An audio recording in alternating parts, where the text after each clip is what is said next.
తిరిగి జన్మించుట, మరలా జన్మించుట, లేక పునర్జన్మ అన్నారు బైబిల్లో. దాని గురించిన సత్యం మనము చూసాము. తిరిగి జన్మించుట యొక్క ఆవశ్యకత ఏమిటి, అది చేసేది ఎవరు, మరలా జన్మించుట అంటే అర్థం ఏంటి, ఈ విషయాలు అనేకమైనవి మనము లాస్ట్ క్లాస్లో మనము చూసాము. ఈ క్లాస్లో ఇంకొక బైబిల్ సిద్ధాంతము మనము చూద్దాము. దాన్ని ఇంగ్లీష్లో ఇంప్యూటేషన్ అన్నారు. ఇంప్యూటేషన్ అంటే ఆపాదించుట, లేక ఒకరి ఖాతాలో లెక్కించబడుట, ఒకరి ఖాతాలో వేయుట. అది ఇంప్యూటేషన్, ఒకరి ఖాతాలో వేయుట. ఇది ఒక అకౌంటింగ్ టర్మ్, ఖాతాకు సంబంధించిన ఒక వర్డ్, ఇది ఒక ఫ్రేజ్. ఇది ఎక్కడ బైబిల్లో ఇంప్యూటేషన్ అని కనబడదు, కానీ దాని అర్థాలు అనేక రకాలుగా మనము చూస్తాం. మొదటిగా మనము హెబ్రీలు రాసిన పత్రిక 10వ అధ్యాయము 1 నుండి 18 వచనాల దాకా ఒకసారి మనము చదువుదాం. దేవుని యొక్క వాక్యములో నుండి హెబ్రీలు రాసిన పత్రిక 10వ అధ్యాయము 1 నుండి 18 దాకా మనము చదువుదాం. ధర్మశాస్త్రము రాబోచున్న మేలుల ఛాయ గలదియే కానీ ఆ వస్తువుల నిజ స్వరూపము కలది కాదు. కనుక ఆ యాజకులు ఏటేటా ఎడతెగకుండా అర్పించు ఒక్కటే విధమైన బలులు వాటిని తెచ్చువారికి ఎన్నడూ సంపూర్ణ సిద్ధి కలుగ చేయనేరవు. అలాగూ చేయగలిగిన ఎడల సేవించు వారు ఒక్కసారి శుద్ధపరచబడిన తరువాత వారి మనస్సాక్షికి పాప జ్ఞప్తి ఇకను ఉండదు. కనుక వాటిని అర్పించుట మానుదురు గదా. అయితే ఆ బలులు అర్పించుట చేత ఏటేట పాపములు జ్ఞాపకమునకు వచ్చుచున్నవి.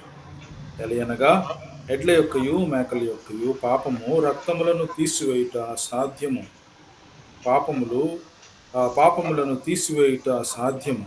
కాబట్టి ఆయన ఈ లోకమందు ప్రవేశించినప్పుడు ఇలాగు చెప్పుచున్నాడు, బలియు అర్పణయు నీవు కోరలేదు, కానీ నాకొక శరీరమును అమర్చితివి. పూర్ణ హోమములను పాప పరిహారార్థ బలులను నీకిష్టమైనవి కావు. అప్పుడు నేను గ్రంథపు చుట్టలో నన్ను గూర్చి వ్రాయబడిన ప్రకారము, దేవా నీ చిత్తము నెరవేర్చుటకు ఇదిగో నేను వచ్చి ఉన్నానంటిని. బలులు అర్పణలు పూర్ణ హోమములు పాప పరిహారార్థ బలులను నీవు కోరలేదనియు అవి నీకు ఇష్టమైనవి కావనియు పైవి చెప్పిన తరువాత ఆయన నీ చిత్తము నెరవేర్చుటకు ఇదిగో నేను వచ్చి ఉన్నానని చెప్పుచున్నాడు. ఇవన్నీ ధర్మశాస్త్రము చొప్పున అర్పింపబడుచున్నవి. ఆ రెండవ దానిని సిద్ధపరచుటకు మొదటి దానిని కొట్టివేయుచున్నాడు. యేసుక్రీస్తు యొక్క శరీరము ఒక్కసారియే అర్పించబడుట చేత ఆ చిత్తమును బట్టి మనము పరిశుద్ధపరచబడి ఉన్నాము. మరియు ప్రతి యాజకుడు దినదినము సేవ చేయుచు పాపములను ఎన్నటికీ తీసివేయలేని ఆ బలులనే మాటి మాటికి అర్పించుచూ ఉండును. ఈయన అయితే పాపముల నిమిత్తమై సదాకాలము నిలుచు ఒక్క బలి అర్పించి అప్పటి నుండి తన శత్రువులు తన పాదములకు పాదపీఠముగా చేయబడు వరకు కనిపెట్టుచు దేవుని కుడి పార్శ్వమున ఆసీనుడాయను. ఒక్క అర్పణము చేత ఆయన పరిశుద్ధపరచబడు వారిని సదాకాలమునకు సంపూర్ణులనుగా చేసి ఉన్నాడు. ఈ విషయమై పరిశుద్ధాత్మ కూడా మనకు సాక్ష్యమిచ్చుచున్నాడు. ఎలాగనగా ఆ దినములైన తరువాత నేను వారితో చేయబోవు నిబంధన ఇదే, నా ధర్మ విధులను వారి హృదయము నందుంచి వారి మనస్సు మీద వాటిని వ్రాయుదును అని చెప్పిన తరువాత వారి పాపములను వారి అక్రమములను ఇకను ఎన్నటికి జ్ఞాపకము చేసుకొనను అని ప్రభువు చెప్పుచున్నాడు. వీటి క్షమాపణ ఎక్కడ కలుగునో అక్కడ పాప పరిహారార్థ బలి ఇకను ఎన్నడూ ఉండదు. ఇందులో పరిశుద్ధపరచబడుట, సంపూర్ణులుగా చేయబడుట ఏ విధముగా ఏ ప్రక్రియ అయితే ఉందో దాని గురించి ఇక్కడ వ్రాసాడు. మనము అనుకున్న టాపిక్ ఆపాదించుట లేక ఒకని ఖాతాలో లెక్కించబడుట అనే విషయాన్ని మనం చూస్తే, పౌలు రోమా చెరసాలలో ఉన్నప్పుడు అక్కడ తను చేసిన సేవ ద్వారా ఒనేసిము రక్షించబడ్డాడు. మనకందరికీ తెలిసిన సంగతే. ఒనేసిము తన యజమాని గృహంలో దొంగిలించి పారిపోయి వచ్చినప్పుడు అతనిని చెరసాలలో పెట్టారు. చెరసాలలో అతడు పౌలును కలిసిన తర్వాత పౌలు సువార్త చెప్పుట ద్వారా అతడు రక్షించబడ్డాడు. రక్షించబడిన తరువాత పౌలు అతనిని తన సేవ కొరకు అక్కడ పెట్టుకోలేదు, కానీ తిరిగి అతనిని తన యజమానుని దగ్గరికి పంపిస్తూ ఉన్నాడు. మనము చూద్దాము ఫిలోమోను రాసిన పత్రిక, ఫిలోమోనుకు రాసిన పత్రిక 1వ అధ్యాయము 17-18 వచనాలు మనం చదువుదాం. ఫిలోమోను రాసిన పత్రిక 1వ అధ్యాయము 17-18 వచనాలు. కాబట్టి పౌలు రాస్తూ ఫిలోమోనుకు ఈ విధంగా రాస్తూ ఉన్నాడు. కాబట్టి నీవు నన్ను నీతో పాలివానిగా ఎంచిన యెడల నన్ను చేర్చుకున్నట్టు అతనిని చేర్చుకొనుము. నన్ను చేర్చుకున్నట్టు అతనిని చేర్చుకొనుము. ఇక్కడ ఒనేసిమును చేర్చుకొనుము అని రాస్తూ ఉన్నాడు. అతడు నీకు ఏ నష్టమైనను కలుగజేసిన యెడల, అతడు ఎవరు? ఒనేసిము. ఎవరికి నష్టము? ఫిలోమోనుకి, తన యజమానునికి నష్టము కలుగజేసిన యెడల, నీకు ఏమైనా రుణమున్న యెడల, నీకేమైనా రుణముంటే అది నా లెక్కలో చేర్చుము, నా లెక్కలో చేర్చుము, నా ఖాతాలో వెయ్యి. Put it into my account, reckon into my account, నా ఖాతాలో వేసాయి అని పౌలు ఫిలోమోనుకు చెప్తూ ఉన్నాడు ఒనేసిము గురించి. ఒనేసిము నీకు ఏదైనా రుణము కలిగి ఉంటే, నీకేమైనా నష్టము చేస్తే అది నా లెక్కలో నా ఖాతాలో వేసేయి. ఈ ఖాతా, ఈ లెక్క, ఈ రెకనింగ్ ఓవర్, దీనిని ఇంప్యూటేషన్ అని అంటారు. To set in to once account, set down to once. ఇక్కడ దేవుడు ప్రభువైన యేసుక్రీస్తు వారిలో ఏమి చేశాడు అనే దాని గురించి మనము బైబిల్లో చూస్తే, ఇక్కడ పౌలు ఏమి చేస్తూ ఉన్నాడంటే, is assuming that Onesimus had a debt. Onesimus రుణములో ఉన్నాడు, ఎందుకంటే తప్పు చేశాడు తన యజమానుని పట్ల. తో ఆ రుణాన్ని నా ఖాతాలో వేసేయి అంటున్నాడు. అంటే దాని అర్థం ఏంటి? ప్రభు అయిన యేసుక్రీస్తు వారు రుణాన్ని, ఏమి రుణము? మనము దేవునికి రుణస్థులమై ఉన్నాము కదా, మనము దేవునికి రుణస్థులమై ఉన్నాము. ఆ రుణాన్ని ప్రభు అయిన యేసుక్రీస్తు వారు తన మీదకు తీసుకున్నాడు, తన లెక్కలో వేసుకున్నాడు. Lord Jesus Christ took our debt into his account. Bible అదే సత్యాన్ని చెప్తుంది. He thought it not robbery to be equal with God. Humble, came down. మనలను ప్రేమించి మనకు రావలసిన ఆ రుణాన్ని, మనము దేవునికి అయితే ఏ రుణానికి ఏ రుణస్థలమై ఉన్నామో ఆ రుణము ప్రభువైన యేసుక్రీస్తు వారు తన మీదకి తీసుకున్నారు, తన అకౌంట్లో వేసుకున్నారు. ఇంప్యూటేషన్ అంటే తన ఖాతాలో వేసుకుంటా.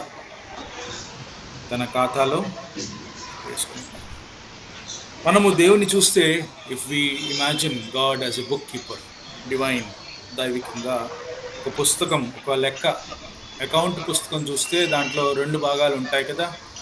అకౌంట్ పుస్తకంలో 2 భాగాలు ఉంటాయి. ఒకటి అప్పు భాగం ఉంటుంది, ఒకటి మనము క్రెడిట్, ఒకటి డెబిట్, ఒకటి క్రెడిట్ ఉంటుంది. డెబిట్ అంటే మనం అప్పు, క్రెడిట్ అంటే మన దాంట్లో జమ అయింది, అది క్రెడిట్. డెబిట్ అంటే మనము రుణస్థులము, అప్పుగా ఉన్నాము. దేవుడు మన పుస్తకాన్ని తీసినప్పుడు అప్పు భాగంలో, డెబిట్ సైడ్, అప్పు భాగంలో దేవుడు ఏం చేస్తా ఉన్నాడు? మనము దేవునికి ఏదైతే రుణం ఉన్నామో అది అందులో రాస్తున్నాడు. ఏం రాస్తున్నాడు అక్కడ? ఒక అకౌంట్ బుక్లో డెబిట్ అండ్ క్రెడిట్ రెండు భాగాలు మనం చూస్తే, దేవుడు ఆ పుస్తకాన్ని ఓపెన్ చేసి మన భాగములో, డెబిట్ భాగములో మనము అప్పు ఉన్నాము, దేవునికి అప్పు ఉన్నాము. ఏం అప్పు ఉన్నాము, ఏమి రుణస్థులముగా ఉన్నాము, అది మనం ఒకసారి చూద్దాము. రోమియోలో రాసిన పత్రిక 5వ అధ్యాయము, రోమన్స్ రాసిన పత్రిక 5వ అధ్యాయము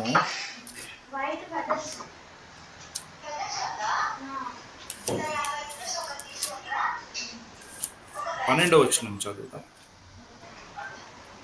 ఇట్లుండగా ఒక మనుషుని ద్వారా పాపము ద్వారా మరణమును లోకములో ఎలాగూ ప్రవేశించనో, అలాగుననే మనుషులందరూ పాపము చేసినందున మరణము అందరికీ సంప్రాప్తమాయను.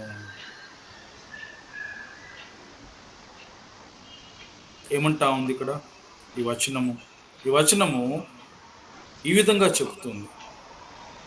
ఒక మనుషుని ద్వారా పాపము ద్వారా మరణము లోకములో ప్రవేశించింది.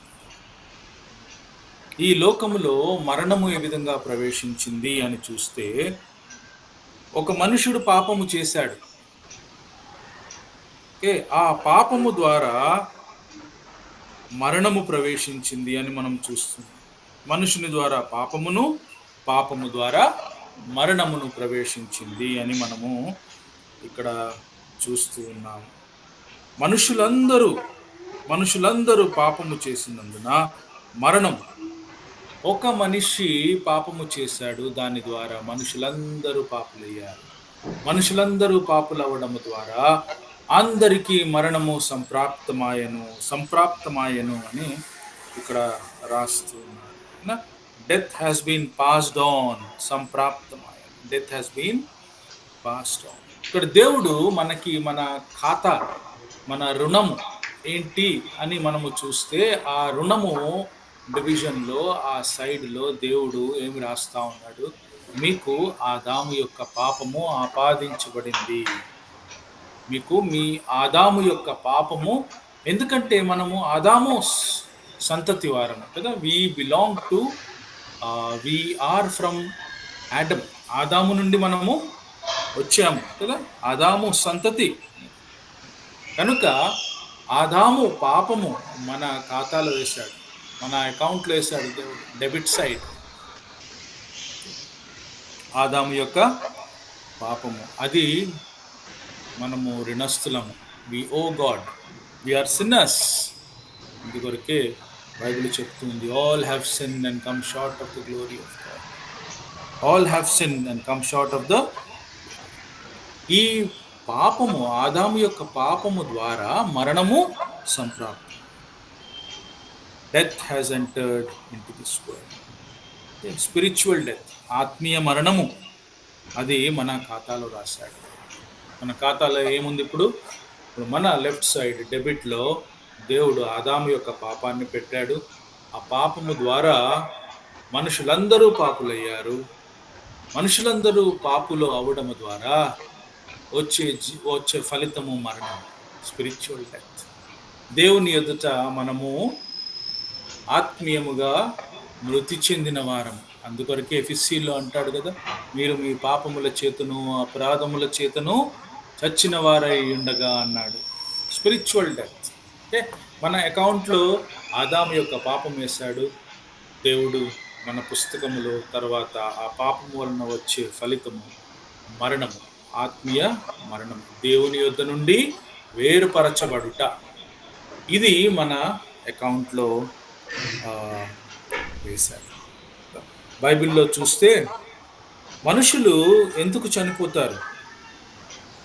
పాపులు కాబట్టి వాళ్ళు చనిపోతారా? కాదండి. బైబిల్ ఏం చెప్తుందంటే, వారు పాపులు కాబట్టి పాపము చేస్తారు, కానీ వారి చావు ఎందుకు వచ్చిందంటే, వారు ఆదాములో ఉన్నారు కాబట్టి మృత్యువు సంప్రాప్తమాయను అన్నాడు. Death has. It is not because men sin that they die, but it is because they are in Adam that they die. ఆదాములో ఉన్నారు కాబట్టి మృత్యువు సంప్రాప్తమాయను, వారి మీదకి పాస్ అయింది, ఇట్ హ్యాస్ పాస్డ్. అందుకొరకే మనము 13 వచనంలో చూస్తే అదే 6 5 13 రోమీయులు అలా ఇలా రాస్తూ ఉన్నాడు. ఎలయనగా ధర్మశాస్త్రము వచ్చినది కనుక పాపము లోకములో ఉండెను. ధర్మశాస్త్రము వచ్చినదనుక పాపము లోకములో ఉండెను. కానీ ధర్మశాస్త్రము లేనప్పుడు పాపము ఆరోపింపబడదు. పాపము ఆరోపించబడలేదు. ధర్మశాస్త్రము రాక మునుపు పాపము మనుష్య జాతికి ఆరోపింపబడలేదు. అయినను ఆదాము చేసిన ఆదాము అతిక్రమించాడు కదా. ఆదాము చేసిన అతిక్రమమును పోలి పాపము చేయని వారి మీద కూడా ఆదాము మొదలుకొని మోషే వరకు మరణమేలెను. ఆదాము నుండి మోషే వరకు మరణము ఏలెను. ఎందుకు మరణము వచ్చింది? ఎందుకంటే వారు ఆదాములో పాపము చేశారు.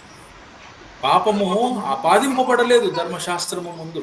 ధర్మశాస్త్రము వచ్చిన తర్వాతే పాపము ఏంటి, నువ్వు ఇది చేస్తే ఇది పాపము, ఇది చేస్తే ఇది తప్పు అని అది దేవుని యొద్ద నుండి వచ్చింది. అంతకుముందు పాపము ఆపాదించబడలేదు. కానీ మృత్యు అయితే ఉంది. ఎందుకుంది మృత్యువు? ఎందుకంటే మనుషులు ఆదాము నుండి మోషే వరకు వారు అందరూ ఆదాము నుండి వచ్చారు కాబట్టి వారు మరణాన్ని చవి చూస్తున్నారు. మరణము ఏలెను, మోషే వరకు మరణము. అందుకోసమే పాపము చేస్తున్నాము కాబట్టి మనం మరణిస్తున్నాము అనేది కాదు బైబిల్ చెప్పేది. మనం ఆదాములో ఉన్నాము కాబట్టి మనము మరణిస్తున్నాము. We die because we are in Adam. ఎందుకు? అది ఆపాదించబడింది మన ఖాతాలో. God has reckoned into our account Adam's sin, and also because of Adam's sin we are spiritually dead. మనము ఆత్మీయంగా మరణించిన వారు.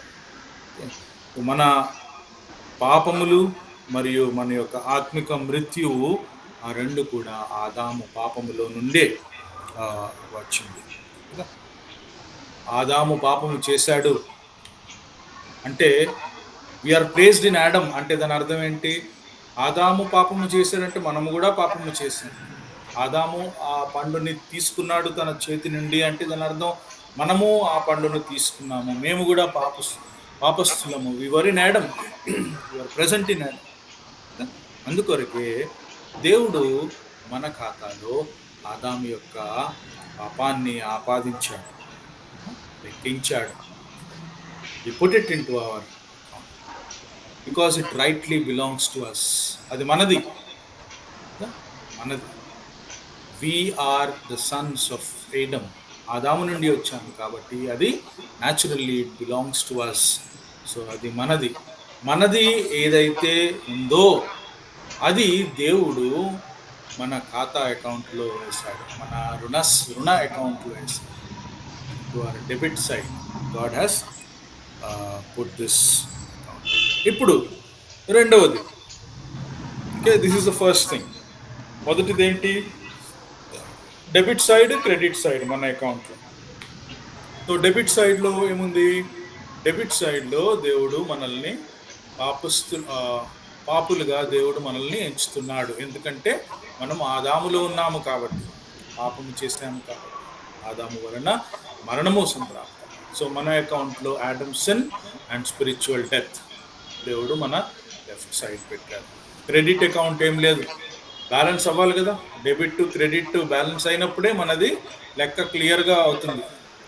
క్రెడిట్ సైడ్లో ఇప్పుడు ఏం లేదు. ఇప్పుడు సెకండ్ యాక్ట్ మనం చూద్దాం. What is the second act which God is. ఈ రెండవ అద్భుతమైన కార్యము ఏంటంటే ప్రభు అయిన యేసుక్రీస్తు వారు మీద, ప్రభు అయిన యేసుక్రీస్తు వారి అకౌంట్లో ఏం చేశాడంట దేవుడు? మన యొక్క ఈ డెబిట్ సైడ్ ఉన్న ఖాతా తీసి ప్రభు అయిన యేసుక్రీస్తు వారి అకౌంట్లో వేశాడు. God has put this Adam's sin and our death into the account of Lord Jesus Christ. It is a divine transferal. ఇది ఒక ట్రాన్స్ఫర్, డివైన్ ట్రాన్స్ఫర్. దేవుడు దీన్ని చేశాడు, ఈ ట్రాన్స్ఫర్ని చేశాడు. This is the opposite of the first. First account ఏంటి? అది మనదే ఖాతా అండ్ మనము అర్హులము దానికి, ఎందుకంటే మనము ఆదాము నుండి వచ్చాము కాబట్టి మన అకౌంట్లో ఆదాము యొక్క పాపాన్ని దేవుడు వేశాడు. కానీ ప్రభు అయిన యేసుక్రీస్తు వారి అకౌంట్లో ఆదాము యొక్క పాపాన్ని వేసినప్పుడు it doesn't rightly belong to him. ఆయన దానికి అర్హుడు కాదు. ఆయన ఏ పాపమును చేయలేదు. ఆయన నేరస్తుడు కాదు. ఆయనలో ఏ పాపము లేదు. కానీ మన పాపాన్ని, ఆదాము యొక్క పాపాన్ని దేవుడు మన అకౌంట్లో నుండి తీసి ఆయన అకౌంట్లో వేశాడు, దేవుని అకౌంట్లో వేశాడు. దీన్నే జుడిషియల్ యాక్ట్ ఆఫ్ ట్రాన్స్ఫరల్. నా యొక్క పాపము, నా యొక్క అపరాధము తీసి దేవుడు తన కుమారుడి మీద మోపాడు. ఈ ప్లేస్డ్ ఇట్ ఆన్ హిమ్. మనం చాలా వచనాలు చూడొచ్చు బైబిల్లో. We can see lot of references. కొన్ని వచనాలు చూద్దాం. యెషయా గ్రంథము 53వ అధ్యాయము 4వ వచనం. యెషయా 53:4 ఇలా రాస్తూ ఉన్నాడు. నిశ్చయముగా అతడు మన రోగములను భరించెను, మన వ్యసనములను వహించెను అంటే ఆయన మీద మోపాడు. ఆయనది కాదది. ఆ పాపములు ఆయనవి కావు కదా. ఆ పాపములు ఆయనవి కాదు. ఆ రోగము ఆయనది కాదు కదా. ఆ వ్యసనము ఆయనది కాదు. కానీ మనది ఆయన మీద వేశాడు. He has borne our griefs. He carried, వహించాడు. ఆయన మీద పెట్టబడింది కాబట్టి ఆయన వహించాడు. పెట్టారు. ఎవరు పెట్టారండి? దేవుడే, తండ్రియే పెట్టారు. God has placed the sins of the entire race of mankind onto the body of Lord Jesus Christ. యేసుక్రీస్తు వారి మీద ఈ పాపాన్నంతా ట్రాన్స్ఫర్ చేశారు. This is an act of imputation, divine transfer. ఇంకా చూస్తే మనము 53వ వచనంలో 4వ వచనంలో చూస్తే మన రోగములను భరించి, ఆయన రోగములు కాదు ఇవి. ఇక్కడ మన వ్యసనములను వహించను, ఆయన వ్యసనములు కాదు. మన రోగాలు, మన వ్యసనాలు ఆయన భరించాడు, ఆయన వహించాడు. తరువాత we esteemed him stricken, అయినను మొత్తబడిన వానిగాను, దేవుని వలన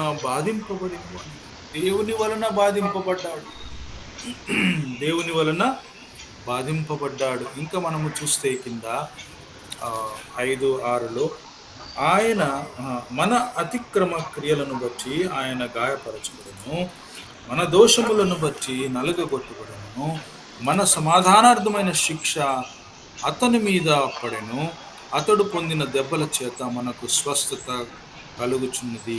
మనమందరము గొర్రెల వలె త్రోవ తప్పితిమి, మనలో ప్రతివాడు తనకిష్టమైన త్రోవకు తొలగెను. ఇది చూడండి, ఈ వచనం. యెహోవా మన అందరి దోషమును అతని మీద మోపెను. మన అందరి దోషము అతని మీద. So the second act of imputation, మోపబడుట, ఆయన లెక్కలో వేయబడుట, ఆపాదించబడుట, ఆయనకు ఆపాదించబడుట. ఏం ఆపాదించబడింది ఆయనకి? మన దోషం, ఆదాము యొక్క పాపం, ఆదాము యొక్క మరణము ఆయన అనుభవించాడు మన కొరకు సిలువలో. Lord Jesus Christ tasted death far all mankind. ఆయన మరణాన్ని చవి చూశాడు. మన పాపాలను ఆయన మీద దేవుడు, మన దోషమును అతని మీద మోపెను. ఎవరంట? యెహోవా. ఇట్ ప్లీజ్డ్ ద లార్డ్ అని ఇంకా మనము కింద చదివితే ఇట్ ప్లీజ్ ద లార్డ్. 10వ వచనం, అతని నలుగగొట్టుటకు యెహోవాకు ఇష్టమాయను. అతని నలుగగొట్టుటకు యెహోవాకు ఇష్టమాయను. దేవుడు మనుషులను ఎంతగా ప్రేమించాడు మనం ఇక్కడ అర్థం చేసుకోవాలి. తన కుమారునే నలుగగొట్టాడు. తన కుమారుని మీద మన దోషాన్ని ఆ ప్రేమకు మనము వెలకట్టగలమా? ఆ ప్రేమను మనము దానికి ఎప్పుడు మనము రుణస్థులమే ఉంటాం.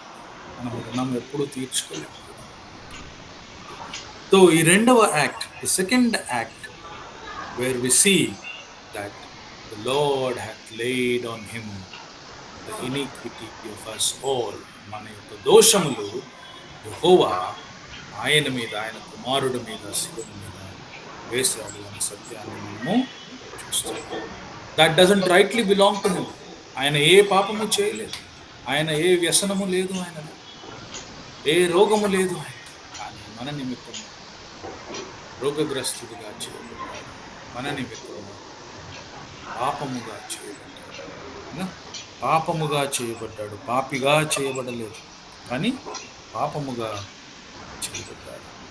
లేవీయులు రాసిన లేవీయుల పుస్తకంలో మనము చదివితే అక్కడ 2 గోట్స్ ఉంటాయి కదా, 2 డే ఆఫ్ అటోన్మెంట్లో 2 మేకలు. ఆ 2 మేకల మీద ప్రధాన యాజకుడు తన చెయ్యి మోపి దాన్ని అరణ్యములో వదిలేస్తాడు. ఎందుకంటే చెయ్యి మోపటం ద్వారా ఇశ్రాయేలీయులు ప్రజలు వారి పాపములన్నీ కూడా ఆ మేక మీదకి వెళ్ళిపోయి ఆ మేకను అరణ్యంలోకి వదిలేస్తారు. సో వారి పాపాలన్నీ కూడా ఆ మేక తన మీద తీసుకొని అది అరణ్యంలోకి. It is a picture of our Lord Jesus Christ bearing the sin of the entire mankind. మనుష్య జాతి యొక్క పాపాన్ని ప్రభువైన యేసుక్రీస్తు వారు మోస్తున్నారు. అదే జెనసిస్ 49లో కూడా మనము చూస్తే అక్కడ యోసేపు వాళ్ళ నాన్న యాకోబు అందరినీ ఆశీర్వదిస్తున్నాడు. ఆశీర్వదించేటప్పుడు తన యొక్క హస్తాన్ని వారి మీద పెడతాడు. He places his hand upon their heads. He is transferring the blessings. వారి యొక్క ఖాతాలో దేవుడు యాకోబు ద్వారా వారి యొక్క ఖాతాలో వేయిస్తున్నారు. వాళ్ళకి రావాల్సిన ఆశీర్వాదాలు వేయిస్తున్నారు. 2వ కొరింథీయులు 5:21లో కూడా మనము చదివితే అక్కడ దేవుడు మన కొరకు పాపముగా చేయబడ్డాడు, పాపిగా కాదు. దేవుడు పాపిగా చేయబడలేదు, కానీ పాపముగా చేయబడ్డాడు. He was made sin for us. పాపిగా కాదు, కానీ పాపముగా చేయబడ్డాడు. తండ్రి అయిన దేవుడు మనకి రావలసిన ఆ అకౌంట్లో ఆ ఆడమ్స్ సిన్ తీసి తండ్రి అయిన దేవుడు తన కుమారుని ఖాతాలో వేశాడు. He put it into his son's account. ఆయన మన కొరకు పాపముగా చేయబడ్డాడు. He was made sin for us. 1 పేతురు 2వ అధ్యాయంలో కూడా మనము చూస్తే 2వ అధ్యాయము 24వ వచనములో చూస్తే who his own self bare our sins in his own body. ఆ మ్రాను మీద, తన శరీరము మీద మన యొక్క పాపాలు మోసాడు అనే సత్యాన్ని మనము పేతురులో కూడా చూస్తున్నాం. మన యొక్క పాపములను వహించను, రోగములను భరించను. ఈ మాటలన్నీ మనము చూస్తే it is a divine act of ట్రాన్స్ఫరల్ of the entire sin of mankind on to lord Jesus Christ. దేవుని మీదకు దాన్ని ట్రాన్స్ఫర్ చేశారు, ఇంప్యూట్ చేశారు. ఆయన లెక్కలో, ఆయన ఖాతాలో వేశాడు. మనకు రావాల్సిన శిక్ష ఆయన మోసాడు, మనకు రావాల్సిన వేదన ఆయన వహించాడు, మనకు రావాల్సిన మరణాన్ని దేవుడు టేస్టెడ్. అది ద సెకండ్ ఆస్పెక్ట్. ఇప్పుడు మన ఖాతా చూసినప్పుడు మన ఖాతా లెఫ్ట్ సైడ్లో పాపం ఉంది కదా, మరణం ఉంది. అని ఆ 2 దేవుడు ఏం చేశాడు? తీసి ప్రభు అయిన యేసుక్రీస్తు వారి అకౌంట్లో వేశాడు. సో ఇప్పుడు మన account slate clean. Account slate clean. కానీ still, even in spite of our account slate being clean, we are not eligible to come to the presence of God. దేవుని యొక్క ఉపస్థితికి, ఆయన సన్నిధిలోకి వెళ్ళడానికి మనకి అర్హత లేదు. There is no standing. అయితే ఏం చేయాలి దేవుడు? He has to do the third act. మూడవ క్రియ చేయాలి దేవుడు. ఏంటా క్రియ? What is that third act? ఈ మూడవ క్రియలో దేవుడు ఏం చేస్తున్నాడంటే, ప్రభు అయిన యేసుక్రీస్తు వారి యొక్క నీతి, ఆయన యొక్క ధార్మికత, ఆయన యొక్క నీతి వస్త్రాన్ని మన అకౌంట్లో వేశాడు కదా. ఆయన యొక్క నీతి వస్త్రాన్ని, his righteousness, the righteousness of Christ has been put into our account. అందుకొరకే we stand righteous because of the righteousness of Lord Jesus Christ. ప్రభువైన యేసుక్రీస్తు వారి యొక్క నీతి, ఆయన యొక్క ధార్మికత మన యొక్క అకౌంట్లో. అప్పుడు అది మన క్రెడిట్ సైడ్ వచ్చేసింది కదా, డెబిట్ సైడ్ కాదు, మన credit side. We are having plus. ఏంటి ఆ plus? That is a positive standing. Positive standing which we have received before God because of the righteousness of Lord Jesus Christ. ఇది ఎప్పుడు అవుతుంది? ఏ క్షణమైతే మనము మన పాపాలను ఒప్పుకుంటాం. The moment we accept Lord Jesus Christ, ఎప్పుడైతే మన పాపాలని మనం ఒప్పుకుంటామో, దేవా నేను పాపిని, నా పాపాలు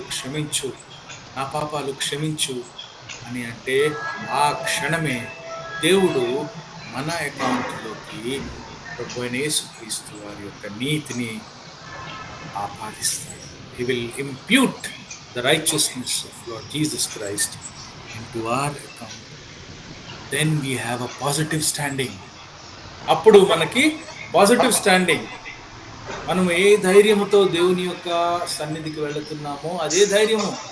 మన ధైర్యం కాదండి, మన నీతి క్రియలు కాదు, మన మంచి క్రియలు కాదు. మన మంచి క్రియల ద్వారా మనం ఎప్పుడు దేవుని పెట్టలేము. It is impossible to please God with our own righteousness, with our own good works. But it is because of the righteousness of God Jesus Christ we stand in his presence. ఆయన సన్నిధిలో మనము నిలవగలుగుతాము. అందుకొరకే రోమీయుల్లో అంటాడు, రోమీయులు 1వ అధ్యాయము 16వ వచనంలో రాస్తూ అక్కడ అంటాడు, నేను స్వార్థను గురించి సిగ్గుపడను, ఎందుకంటే it is the power of God to salvation to everyone the righteousness of God is revealed and it is imputed to those who believe. దేవుని యొక్క నీతి బయలుపరచబడింది. ఎవరైతే విశ్వసిస్తారో వారికి ఇది ఆపాదించబడింది. has been placed into his account. What a blessed people we are. ఎంత ధన్యులం. అందుకొరకే మనం ఎప్పుడైనా దేవుని యొక్కకు వస్తే, మన అర్హత వలన, మన మంచి క్రియల వలన మనం ఎప్పుడైనా సన్నిధిలోకి రాలేదు. అది దేవుని యొక్క నీతి, యేసుక్రీస్తు వారి యొక్క నీతి మన ఖాతాలో, మన అకౌంట్లో దేవుడు వేశాడు. We are not eligible for that account కదా. ఆ అకౌంట్కు మనం ఏమి చేయలే. We are not eligible, but it is a grace of God. ఇది దేవుని యొక్క కృప. విశ్వాసము ద్వారా కృప చేత మీరు రక్షించబడి ఉన్నారు అన్నాడు కదా. మనము విశ్వాసం ఉంచాల. విశ్వాసం ఉంచితే దేవుడు తన కృపను చూపించి, ఆ కృప ద్వారా మనలను పరిశుద్ధులుగా He has perfected us once for all. ఒకేసారి మన నీతిమంతులుగా తీర్చాడని He has made us righteous once for all. We have a righteous standing in the presence of God. By one offering He has perfected us all. ఈ సత్యాన్ని మనం గ్రహించాలి. This is a very beautiful truth. ఇది ఒక మంచి సిద్ధాంతం. ఆపాదించబడుట లేక మన ఖాతాలో లెక్కించబడుట. ఏమి ఖాతా? 3 సత్యాలు చూసాం, 3 సంగతులు మనం చూసాం. మొదటిది, ఆన్ ద డెబిట్ సైడ్ మనము రుణస్థులము. ఎందుకు రుణస్థులము? ఎందుకంటే మన ఖాతాలో ఆదాము యొక్క పాపము అది మనదే. ఎందుకంటే మనము ఆదాము యొక్క సంతానము, ఆయన పిల్లలము కాబట్టి మన అకౌంట్లో దేవుడు ఆదాము యొక్క పాపాన్ని, ఆదాము యొక్క మరణాన్ని, the spiritual death, that is the first and it rightly belongs to us. మనదే అది. రెండవది దేవుడు ప్రభు అయిన యేసుక్రీస్తు వారి అకౌంట్లో, ఆయన లెడ్జర్లో ఈ ఆదాము పాపమంతా తీసి అక్కడేస్తాడు. Put the entire account onto Lord Jesus Christ. But it doesn't belong to him. ఆయనది కాదు అకౌంట్. ఆయనలో ఏ పాపము లేదు. మన రోగాలు, మన వ్యసనాలు, మన దోషాలు ఆయన భరించాడు. It is a divine act of transfer.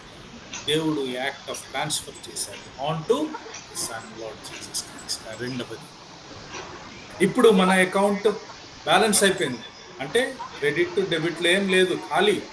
But still we don't have any standing in the presence of God.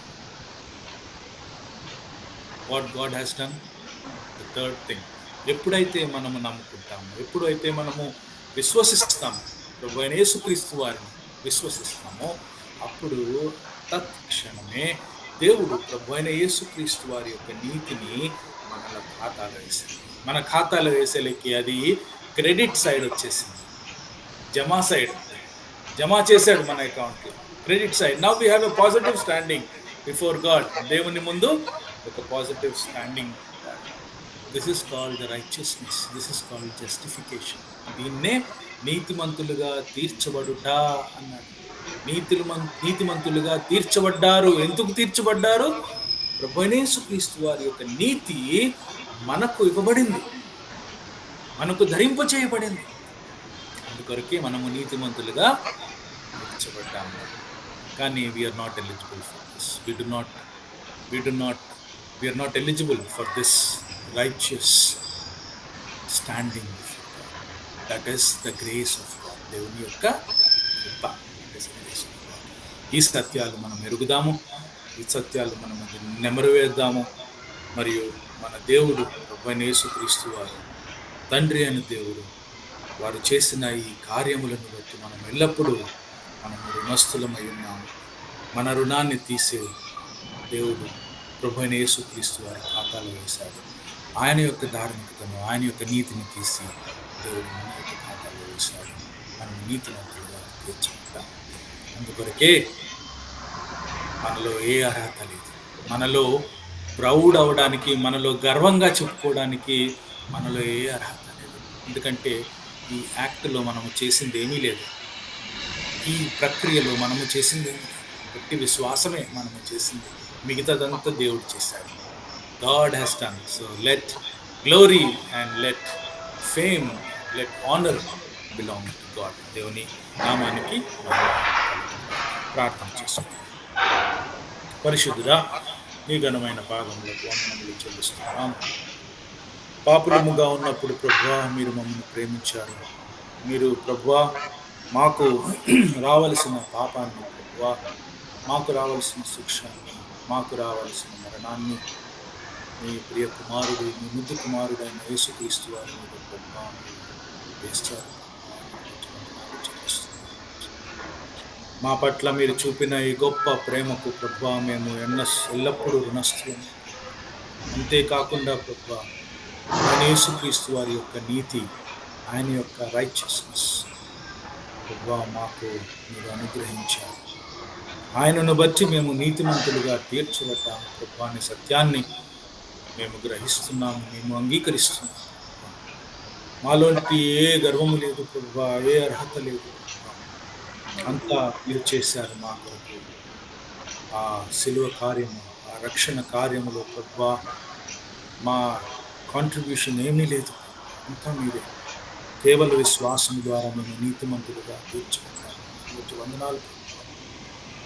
ఈ యొక్క సత్యాన్ని గ్రహిస్తూ మీ యొక్క కృపను ప్రభువా మేము అనుదినము అనుభవిస్తూ మరి ఎక్కువగా కృప వెంబడి కృప పొందుచు ప్రభువా ఈ లోకంలో మేము జీవించగలుగుతాం. మాకందరికీ సహాయం దయచేయమని వినువారు ప్రభువా వారిలో కూడా వారి పట్ల కూడా ప్రభా మీ యొక్క దీవెనలు, వారి యొక్క అవసరతలు మీరు తీర్చమని, వాక్యము ప్రభా మీ యొక్క వాక్యాన్ని మేము హృదయములో భద్రపరుచుకొని దాని ప్రకారముగా జీవించుటకు సహాయముగా చేయమని మా రక్షకుడైన యేసుక్రీస్తు నామమున వందనములు స్తోత్రములు చెల్లించి వేడుకొనుచున్నాం తండ్రి. ఆమేన్. ఆమేన్. అందరికీ వందనాలు. అందరికీ వందనాలు. వాక్యం అందిస్తున్న మరి గార్డెన్లకు సంఘం తరఫున వందనాలు. రమేష్ అన్న వందనాలు. జక్కరి అన్న వందనాలు. అందరికి వందనాలు.